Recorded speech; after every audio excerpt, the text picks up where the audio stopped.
Then Jesus' mother and brothers arrived. Standing outside, they sent someone to call him. A crowd was sitting around Jesus, and they told him, "Your mother and your brothers are outside looking for you." "Who are my mothers and my brothers?" Jesus asked. Then he looked at those seated in a circle around him, 12 apostles and his followers, and he said, "Here are my mother and my brothers. Whoever does God's will is my brother and sister and mother." This is so important. You have to understand this. Jesus said this in multiple places.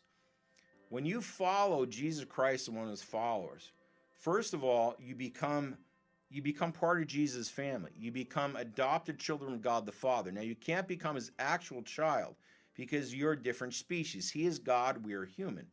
But he could adopt us. God only has one actual son who is also God, Jesus. He is his only actual child, his only actual son. But he could adopt us.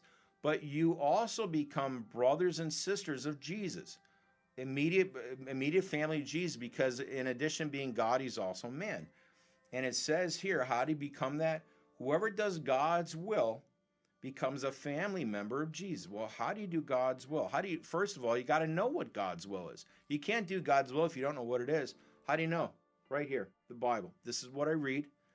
All right, the Bible is what I read when I do this show.